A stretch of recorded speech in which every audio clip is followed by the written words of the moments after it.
Hi hello welcome to hit TV. This is Nagasri. ఇప్పుడు మనతో పాటు సుప్రీంకోర్టు అడ్వకేట్ సాయి కృష్ణ ఆజాద్ గారు ఉన్నారు. ఆయన అడిగి మరిన్ని విషయాలు తెలుసుకుందాం.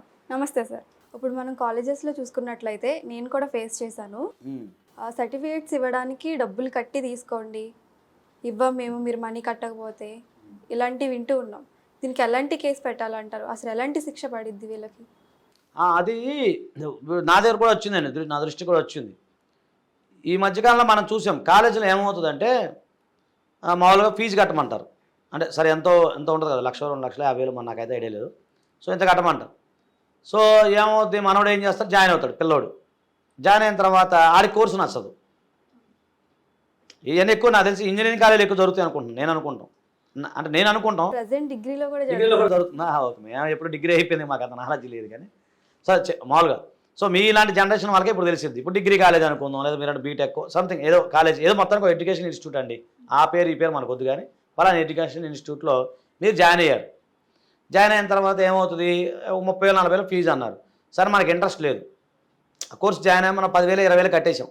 ఇంట్రెస్ట్ లేదు, పడతాగా నాకు వద్దు బాబా అన్నాం. వాళ్ళు ఏమంటారు, కాలేజీ వాళ్ళు, నువ్వు కోర్సులో జాయిన్ అయ్యావు కదా, సో మీ సర్టిఫికెట్లు ఏవైతే ఉన్నాయో నా దగ్గర ఉండిపోయినాయి ఒరిజినల్, కాబట్టి నువ్వు తగ్గిన అమౌంట్ ఏదైతే ఉందో బ్యాలెన్స్ అమౌంట్ కట్టి సర్టిఫికేట్ తీసుకెళ్ళమని చెప్తారు. అంతేనా జరిగేది? అసలు లా ప్రకారం ఏంటంటే, ఎడ్యుకేషన్ రూల్స్ ప్రకారం ఏంటంటే, అసలు మీ ఒరిజినల్ సర్టిఫికేట్ వాళ్ళు తీసుకోకూడదు. జస్ట్ దే హ్యావ్ వెరిఫైడ్ అంతే. చేసి మీకు రిటర్న్ ఇచ్చేయాలి. ఆ ఇంటర్వ్యూ సమయంలో, ఇంటర్వ్యూ అయిపోతుంది కదా, మీ జాయినింగ్ సమయంలో మీకు రిటర్న్ ఇచ్చేయాలి తప్ప వాళ్ళు పెట్టుకోవడానికి ఎక్కడా లేదు, చట్టంలో అయితే లేదు. అలా చాలామంది ఎందుకు పెట్టుకుంటారంటే, ఫీజులు కట్టరను ఈ రకంగా పెట్టుకుంటారు. సో మీరు అలా కనుక జరిగితే మీరు ఇమీడియట్గా పోలీస్ స్టేషన్లో కంప్లైంట్ చేయొచ్చు, లేదా ఎడ్యుకేషన్ డిఈఓ డిస్ట్రిక్ట్ ఎడ్యుకేషన్ ఆఫీసర్కి కానీ, అలాగే జిల్లా కలెక్టర్ వారికి కానీ మీరు కంప్లైంట్ చేయొచ్చు వారిపైన. ఏమని, సార్ ఇట్లా పలాని వాళ్ళు ఇట్లా అని చెప్పి హైయర్ ఎడ్యుకేషన్ డిపార్ట్మెంట్ ఉంటుంది, వాళ్ళకైనా మీరు కంప్లైంట్ చేయొచ్చు. లేదా యూనివర్సిటీ స్థాయి అనుకోండి, యూనివర్సిటీలో వీసీ గారికి మీరు కంప్లైంట్ చేయొచ్చు. ఓకేనా? సో ఇలాంటి కంప్లైంట్ కాకపోతే ఏంటంటే, ఇక్కడ నేను ఏమంటానంటే, వ్యక్తిగా మీరు వెళ్ళి కంప్లైంట్ చేస్తే మిమ్మల్ని లెక్క కూడా చేయరు. ఓకే, లెక్క కూడా చేయరు. నేను చేశాను, నేను బాబుది ఎట్లా నేను రాకపోతే నా దగ్గరికి వస్తే నేను ఫోన్ చేశాను ప్రిన్సిపాల్, అన్ని డబ్బులు కట్టాలి, ఇన్ని డబ్బులు కట్టాలి అన్నాడు ఆయన. నేను అట్లా కడతారని చెప్పాను.